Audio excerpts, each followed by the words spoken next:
Mummy आज काय special? आज तुझ्या आवडीचे कर्दीचे पॅटीस बनवले आहे। कर्दीचे पॅटीस बनवण्यासाठी आता प्रथम कर्दी घेतलेली आहे। याच्यामध्ये मी कांदा ॲड करते, अर्धा कांदा घेतलेला। कर्दीमध्ये कांदा घेतलेला आहे, त्याच्यात आलं लसूण पेस्ट,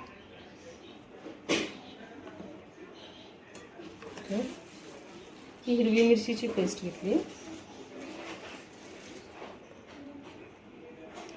हळद, लाल तिखट, धने पावडर,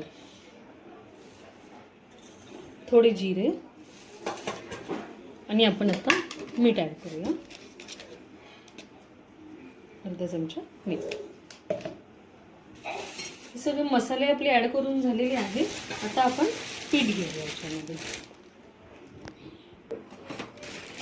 आणि ह्याला ना मी कॉर्नफ्लॉवर सांगते, कॉर्नफ्लॉवर नसेल तर तांदळाचे। हां, बोलून घेतो एकदाच, बोलू स्टार्ट। 1 चमचा कॉर्नफ्लॉवर घेतो। जर तुमच्याकडे कॉर्नफ्लॉवर नसेल तर तुम्ही तांदळाचं पीठही घेऊ शकता। 2 चमचे बेसन पीठ आणि कोथिंबीर। तर हे सर्व इन्ग्रेडियंट्स आपण मिक्स करून घेऊया।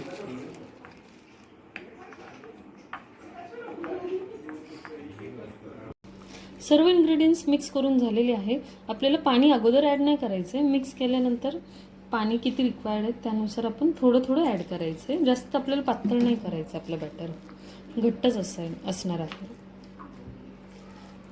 थोडं पाणी टाकून आता मी व्यवस्थित मिक्स करून घेते।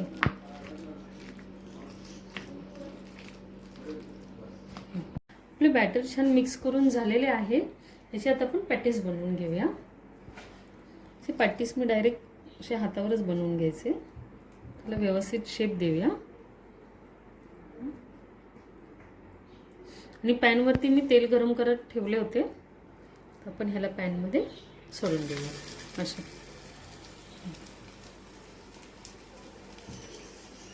अशाच प्रकारे आपण बाकी सर्व बॅटर्सला शेप्स देऊया आणि आपले पॅटीस फ्राय करायला ठेवूया। सर्व पॅटीसला शेप देऊन झालेला आहे आणि गॅसही मी मंद ठेवलेला आहे। आपले पॅटीस शॅलो फ्राय होत आहे, तोपर्यंत तुम्ही आपल्या चॅनलला लाईक करा, शेअर करा आणि सबस्क्राईब करा। आपण पॅटीस चेक करूया। हां, बघू शकता तुम्ही छान खरपूस असे भाजलेले आहेत ते, आणि कलर पण मस्त गोल्डन ब्राऊन आलेला आहे।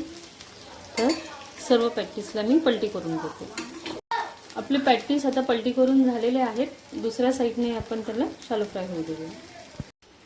आपले पॅटीस आपण चेक करूया। बघा, दोन्ही साईडने छान फ्राय झालेले आहेत व्यवस्थित। आता आपण ह्याला एका प्लेटमध्ये काढून घेऊया। आपले कर्दीचे पॅटीस रेडी आहे। तुम्ही नक्की ट्राय करा आणि रेसिपी कशी झाली मला कमेंटमध्ये जरूर कळवा। थँक्यू।